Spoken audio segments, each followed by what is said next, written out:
அரசியலில் முற்றுப்புள்ளி என்பதே கிடையாது என மாநிலங்களவையில் இருந்து விடைபெறும் உறுப்பினர்களிடையே பிரதமர் மோடி உரையாற்றினார். இந்த பயணத்தில் சில கசப்பான இனிமையான அனுபவங்கள் ஏற்படுவது உண்டு என்றார். ரஷ்யாவிடமிருந்து கச்சா எண்ணெய் வாங்கிக் கொள்ள இந்தியா உள்ளிட்ட பல நாடுகளுக்கு அமெரிக்கா அனுமதி அளித்துள்ள நிலையில் சீனாவுக்கு சென்று கொண்டிருந்த ரஷ்யாவிற்கு சொந்தமான கச்சா எண்ணெய் கப்பல் இந்தியா நோக்கி திரும்பியது.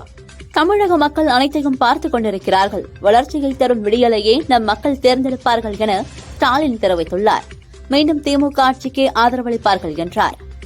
திமுக ஆட்சிகள் கஞ்சா உள்ளிட்ட அனைத்து போதைப் பழக்கமும் தமிழகத்தில் அனைத்து கிராமங்களிலும் நடமாடுகிறது என நயினார் நாகேந்திரன் தெரிவித்தார்.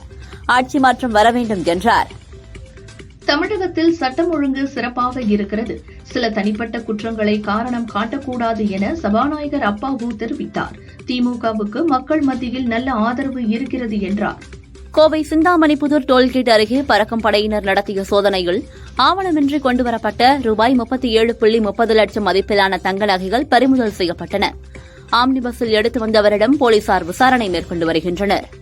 திமுக தலைமை வளாகம் அருகே கிள்ளியூர் சட்டமன்ற தொகுதி திமுகவினர் கைகலப்பு. நேர்காணலின் போது தனிப்பட்ட விவரம் குறித்து கூறியதற்கு மற்றொரு தரப்பு எதிர்ப்பு. காங்கிரஸ் எம்எல்ஏ ராஜேஷ்குமாரின் கிள்ளியூர் தொகுதியை இம்முறை திமுகவுக்கு ஒதுக்க கோரிக்கை. திமுகவின் 5 ஆண்டுகால ஆட்சியில் வெறும் 5 உதவி பேராசிரியர்களை மட்டுமே நியமித்து உயர்கல்வித்துறையை சீரழித்ததே திமுக அரசின் சாதனை என பாமக தலைவர் அன்புமணி கூறியுள்ளார். நகராட்சி நிர்வாகத்துறையில் பணி நியமன முறைகேடு தொடர்பாக அமலாக்கத்துறை அளித்த புகாரில் முகாந்திரம் மறந்தும் லஞ்ச ஒழிப்புத்துறை யாரை காப்பாற்ற காலதாமதம் செய்கிறது என பாஜக எம்எல்ஏ வானதி கேள்வி எழுப்பியுள்ளார். மக்களின் பேரன்பை பெற்ற ரஜினியை பற்றி ஏளனமாக ஆதவ் அர்ஜுனா பேசியது கண்டனத்திற்கு உரியது என இந்திய கம்யூனிஸ்ட் மாநில செயலாளர் வீரபாண்டியன் தெரிவித்தார். உடல் நலத்தை கூறி அரசியலிலிருந்து விலகுவதாக கூறியதை மறந்து ஆதவ் அர்ஜுனா பேசியுள்ளார் என்றார். நாம் தமிழர் கட்சி தேர்தல் அறிக்கையை சீமான் நாளை சென்னை கிண்டியில் வெளியிடுகிறார். சட்டசபை தேர்தலில் தனித்து போட்டியிடும் நிலையில் நாளை தேர்தல் அறிக்கை வெளியாகிறது. சசிகலாவின் அனைத்திந்திய புரட்சித் தலைவர் மக்கள் முன்னேற்றக் கழகம் சார்பில் சட்டசபை தேர்தலில் போட்டியிட விருப்ப மனு விநியோகம் துவங்கியுள்ளது. தமிழகம், புதுச்சேரி தேர்தலில் போட்டியிட விரும்புவோர் இன்று முதல் மார்ச் 22 வரை விருப்ப மனு அளிக்கலாம் என சசிகலா தெரிவித்துள்ளார். வாக்காளர் அடையாள அட்டை இல்லாதோர் அளிக்க வேண்டிய ஆவணங்களின் விவரத்தை தேர்தல் ஆணையம் வெளியிட்டது. ஆதார், 125 நாள் வேலைத்திட்ட அடையாள அட்டை, வங்கி, அஞ்சலக கணக்கு புத்தகங்கள், ஓட்டுநர் உரிமம், பான் கார்டு, பாஸ்போர்ட் உள்ளிட்டவை அடங்கும். மத்திய பிரதேசத்தில் நடந்த தீ விபத்தில் சிக்கி பலியானவர்களின் உறவினர்களுக்கு பிரதமர் மோடி இரங்கல் தெரிவித்துள்ளார். மேலும் அவர்களின் வாரிசுகளுக்கு தலா ரூபாய் 2 லட்சம், காயமடைந்தவர்களுக்கு தலா ரூபாய் 50,000 வழங்கவும் உத்தரவிட்டார். இஸ்ரேலுக்கான அமெரிக்க தூதர் மைக் ஹக்கபியுடன் நெதன்யாகு உரையாடும் வீடியோ ஒன்று வெளியிடப்பட்டுள்ளது. அதில் மைக் ஹக்கபியின் கேள்விக்கு தான் உயிருடன் இருப்பதாக நெதன்யாகு பதிலளித்துள்ளார். ஈரான் தேசிய பாதுகாப்பு செயலாளர் அலி லர்ஜானியின் படுகொலைக்கு தக்க பதிலடி கொடுக்கப்படும் என ஈரான் தெரிவித்துள்ளது. திமுக சார்பில் சட்டசபை தேர்தலில் போடிநாயக்கனூர் தொகுதிகள் போட்டியிடுவதற்காக விருப்ப மனு கொடுத்த ஓ பன்னீர்செல்வத்தை அண்ணா அறிவாலயத்தில் முதல்வர் ஸ்டாலின் நேர்காணல் செய்தார். சென்னை கோயம்பேட்டில் உள்ள தலைமை அலுவலகத்தில் வரும் 23ஆம் தேதி தேமுதிக மாவட்ட செயலாளர்கள் கூட்டம் பொதுச் செயலாளர் பிரேமலதா தலைமையில் நடைபெறவுள்ளது. மேற்குவங்க முதல்வர் மம்தா பானர்ஜி அடுத்த பிரதமராவது உறுதி. மேற்குவங்கத்தில் அவர் செய்த பணிகளை கணக்கிட்டால் நாட்டின் எந்தவொரு முதல்வராலும் ஈடுகொடுக்க முடியாது என எம்பி கீர்த்தி ஆசாத் கூறியுள்ளார். தாவேக சார்பில் மாமல்லபுரத்தில் நடந்த இஃப்தார் நோன்பு திறப்பு நிகழ்ச்சியில் பங்கேற்ற விஜய் இஸ்லாமியர்களுடன் சேர்ந்து நோன்பு திறந்தார். இந்த நிகழ்ச்சியில் ஆனந்த், செங்கோட்டையன் உள்ளிட்டோர் கலந்து கொண்டனர்.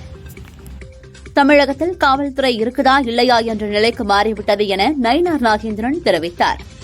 முதல்வர் கண்காணிப்பில் காவல்துறையும் இல்லை, டிஜிபியும் இல்லை, டிஜிபி கூட போடவும் முடியலை என்றார். குற்றம் நடந்து பல நாட்கள் கடந்தும் இன்னும் ஒரு குற்றவாளியை கூட கண்டுபிடிக்கவில்லை. இது ஒட்டுமொத்த அரசு இயந்திரத்திற்கே வெட்கக்கேடு. தமிழகத்தில் ஆட்சி மாற்றம் நிகழும். உயிரிழந்த மாணவிக்கு உரிய நீதி கிடைக்கும் என நயினார் நாகேந்திரன் கூறியுள்ளார். தரணியில் பெண்களின் புகழை உயர்த்தும் நிலைப்பாட்டில் தாவேகா இருக்கிறது.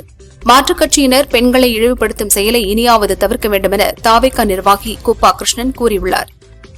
பார்லிமெண்டில் மக்களின் பிரச்சினைகள் குறித்து ஜனநாயக முறையில் விவாதம் நடத்த அனுமதிக்க வேண்டும் என காங்கிரஸ் மூத்த தலைவர் மல்லிகார்ஜுன கார்கே வலியுறுத்தியுள்ளார். சீமை கருவேல மரங்கள் அகற்றும் வழக்கில் எனது ஆலோசனைகள் நீதிமன்றத்தில் ஈர்க்கப்பட்டுள்ளது. நீதிபதிகளுக்கு தமிழகம் நன்றி கடன்பட்டுள்ளது என வைகோ தெரிவித்தார். தமிழகத்தில் இதுவரை 8,900 படுகொலைகள் நடந்துள்ளது. அதில் 1977 கொலைகள் பெண்களுக்கு எதிராகவும் 387 கொலைகள் குழந்தைகளுக்கு எதிராகவும் நடந்துள்ளது. சட்டம் ஒழுங்கு முற்றிலும் சந்தி சிரிக்கிறதென நைனா நாகேந்திரன் தெரிவித்துள்ளார். வாக்காளர் புகைப்படம் கொண்ட பூத் ஸ்லிப்புக்கு பதிலாக வாக்காளர் தகவல் சீட்டு தேர்தலுக்கு 5 நாட்களுக்கு முன்பு விநியோகிக்கப்படும். ஓட்டு போட செல்லும்போது ஆதார் உள்பட 12 அடையாள அட்டைகளில் ஏதேனும் ஒன்று கட்டாயம் தேவை என தேர்தல் கமிஷன் தெரிவித்துள்ளது. சட்டவிரோத பண பரிமாற்ற வழக்கில் முகாந்திரம் இருப்பதால் அதிமுக முன்னாள் அமைச்சர்கள் வேலுமணி, தங்கமணி, விஜயபாஸ்கர் உள்ளிட்ட 7 பேர் மீது இடி வழக்கு பதிவு செய்யக்கோரி திமுக மாநிலங்களவை எம்பி கிரிராஜன் சென்னை ஐகோர்ட்டில் மனு தாக்கல் செய்துள்ளார். சட்டசபை தேர்தலில் திமுக சார்பில் போட்டியிட விருப்ப மனு அளித்தவர்களிடம் இன்று 2வது நாளாக முதல்வர் ஸ்டாலின் நேர்காணல் நடத்தினார். தமிழகத்தில் பெண்களுக்கு பாதுகாப்பு இல்லை என கூறும் மத்திய அமைச்சர் எல் முருகன் முதலில் மணிப்பூர் சென்று பார்க்க வேண்டும் என சபாநாயகர் அப்பாவு தெரிவித்தார். சட்டசபை தேர்தல் நெருங்கி வரும் நிலையில் நாளை சென்னை வருகிறார் பியூஷ் கோயல். அதிமுக பாஜ தொகுதி பங்கீடு பணிகளை மேற்கொள்ள உள்ளார்.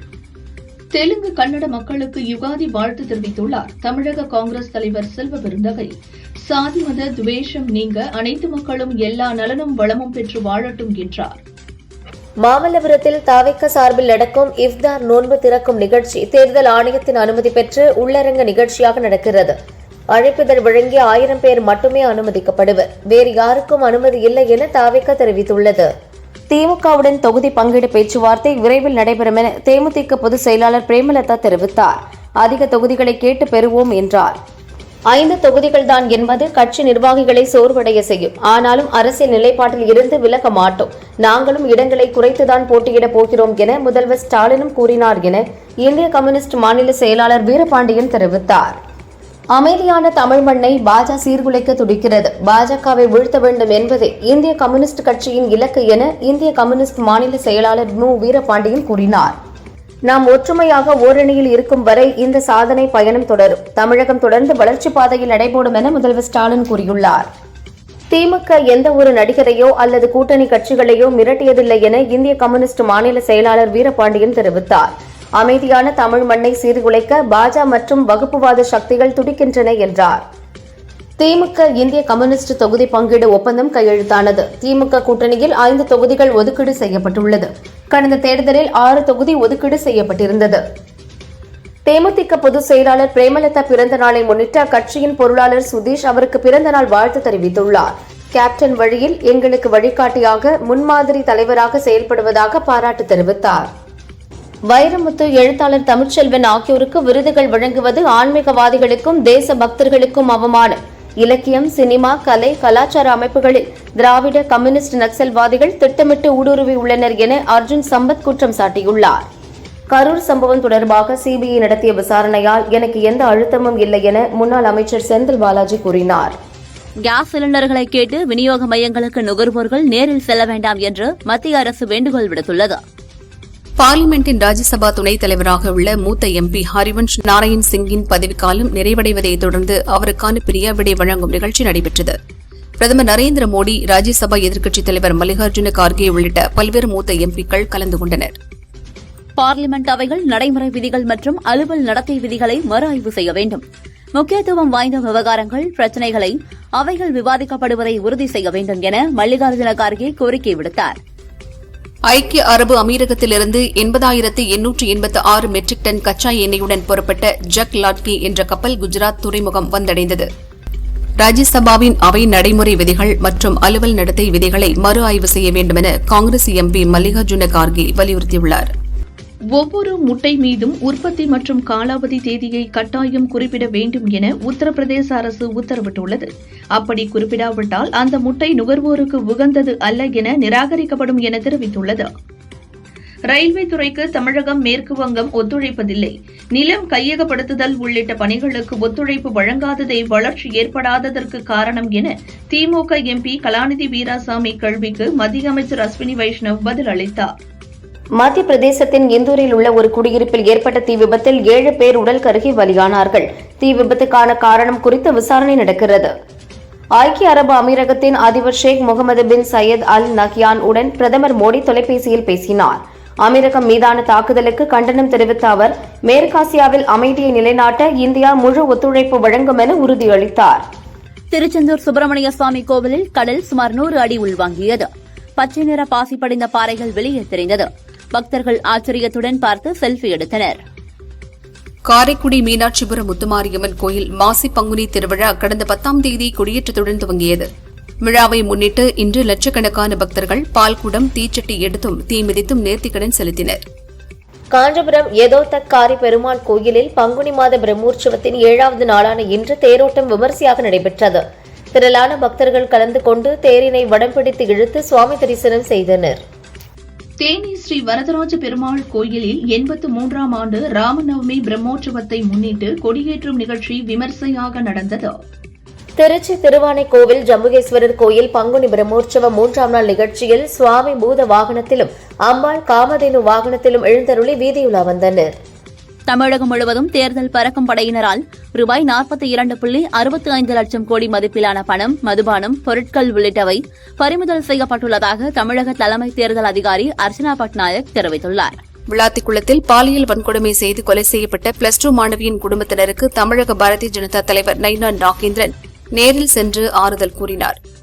மாதாந்திர பராமரிப்பு பணி காரணமாக பழனி முருகன் கோயிலில் வரும் 20ஆம் தேதி ரோப்கார் சேவை ரத்து செய்யப்படுவதாக கோயில் நிர்வாகம் அறிவித்துள்ளது. திருப்பூர் கலெக்டர் அலுவலகத்தில் வெள்ளிக்கிழமை தோறும் நடைபெறும் மாற்றுத்திறனாளிகள் பதிவு முகாம் தேர்தல் அறிவிப்பு காரணமாக நிறுத்தி வைக்கப்படுவதாக அறிவிக்கப்பட்டுள்ளது. தமிழகம் முழுவதும் உள்ள சீமை கருவேல மரங்களை அகற்ற உயர்நீதிமன்ற மதுரை கிளை உத்தரவிட்டுள்ளது. வட மாவட்டங்களுக்கு ஓய்வு பெற்ற நீதிபதி பாரதிதாசன், தென் மாவட்டங்களுக்கு ஓய்வு பெற்ற நீதிபதி ஏ. செல்வம் கண்காணிப்பில் சீமை கருவேல மரங்கள் அகற்றும் பணி நடைபெறவுள்ளது. மார்ச் 21, 22 ஆகிய நாட்களில் தமிழகம், புதுச்சேரியில் மிதமான மழைக்கு வாய்ப்பு உள்ளது என வானிலை ஆய்வு மையம் தெரிவித்துள்ளது. 23, 24 மேற்கு தொடர்ச்சி மலையொட்டியுள்ள மாவட்டங்களில் மழை பெய்ய வாய்ப்பு என கூறியுள்ளது. கடலோர தமிழகத்தில் ஓரிரு இடங்களிலும் புதுச்சேரி மற்றும் காரைக்காலிலும் வரும் 20ஆம் தேதி இடி மின்னலுடன் கூடிய லேசானது முதல் மிதமான மழைக்கு வாய்ப்புள்ளதாகவும் உள் தமிழகத்தில் வறண்ட வானிலை நிலவக்கூடும் எனவும் வானிலை மையம் தெரிவித்துள்ளது. காங்கிரஸ் திமுக கூட்டணியில் தொகுதி உடன்படிக்கை ஏற்படாத பட்சத்தில் 30 தொகுதிகளிலும் திமுகவினர் மனு தாக்கல் செய்து வருகின்றனர். அதன்படி முதலியார்பேட்டை தொகுதி திமுக எம்எல்ஏ சம்பத் இன்று தனது வேட்புமனுவை தாக்கல் செய்தார். தேனி சுருளை அருவியின் நீர்பிடிப்பு பகுதிகளில் மழை பெய்ததால் அருவியில் நீர் ஆர்ப்பரித்து கொட்டுகிறது. டூரிஸ்டுகள் உற்சாக குளியல் போட்டனர். நேபாளத்தில் ஆன்மீக சுற்றுலா சென்றுவிட்டு திரும்பியபோது ஏற்பட்ட பஸ் விபத்தில் சிக்கி 7 பேர் பலியாகினர். 7 பேரில் 3 பேரின் உடல் விமானம் மூலம் சென்னை கொண்டுவரப்பட்டது. விமானங்களில் 60% இருக்கைகளை தேர்வு செய்ய தனியாக கட்டணம் வசூலிக்கக்கூடாது. ஜன்னலோர இருக்கை, முன்பக்க இருக்கை என குறிப்பிட்டு தனியாக கட்டணம் வசூலிக்கக்கூடாது என விமான போக்குவரத்து அமைச்சகம் தெரிவித்துள்ளது. சென்னையில் தங்கம் விலை சவரனுக்கு 640 ரூபாய் குறைந்து 1,16,560 ரூபாய்க்கும், கிராமுக்கு 80 ரூபாய் குறைந்து 14,570 ரூபாய்க்கும் விற்பனையாகிறது. வெள்ளி விலை கிராமுக்கு 5 ரூபாய் குறைந்து 275 ரூபாய்க்கு விற்கப்படுகிறது.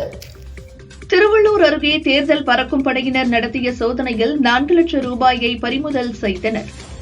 திருச்சி மாவட்டம் கண்ணனூர் அரசு ஆரம்ப சுகாதார நிலையத்தில் டாக்டர் இல்லாததால் 4 வயது சிறுவன் பலியாகியுள்ளார். திமுக அரசின் நிர்வாக திறனின்மையால் அப்பாவி குழந்தையின் உயிர் பறிக்கப்படுவது இனி என்றும் நேரக்கூடாது என நைனா நாகேந்திரன் கூறியுள்ளார். தமிழகம் முழுதும் அரசு பள்ளிகளில் நடக்கும் ஆண்டு விழாவில் நடிகர் விஜய் திரைப்பட பாடல்களை ஒளிபரப்பக்கூடாது என தலைமை ஆசிரியர்களுக்கு அறிவுறுத்தப்பட்டுள்ளது. ஆய்வுக்குழு ஒப்புதலுக்கு பிறகே தேர்தல் கமிஷனின் ஒப்புதலுக்காக அரசாணைகளை அனுப்ப வேண்டும் என தமிழக தலைமை செயலாளர் முருகானந்தம் உத்தரவிட்டுள்ளார். கோவை குனியமுத்தூரில் பழைய கார் உதிரிபாக குடோனிலிருந்து 100 கிலோ கஞ்சாவை போலீசார் பறிமுதல் செய்தனர். கஞ்சாவை பதுக்கிய அப்பாஸ், ஜெனி ஜேக்கப், ரூபன் மற்றும் நௌஃபில் ஆகிய 4 பேரை கைது செய்து விசாரிக்கின்றனர்.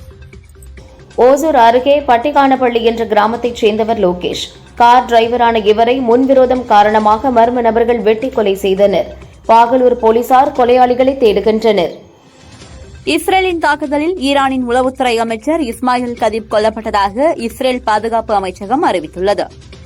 அமெரிக்காவில் சட்டவிரோதமாக தங்கியிருக்கும் இந்தியா, சீனா உள்ளிட்ட வெளிநாட்டினர் தாங்களாகவே வெளியேறினால் அவர்களுக்கு தேவையான விமான டிக்கெட்டும் ரூபாய் 2.42 லட்சம் எக்ஸிட் போனஸாக வழங்கப்படும் எனவும் அமெரிக்க உள்நாட்டு பாதுகாப்புத்துறை அறிவித்துள்ளது.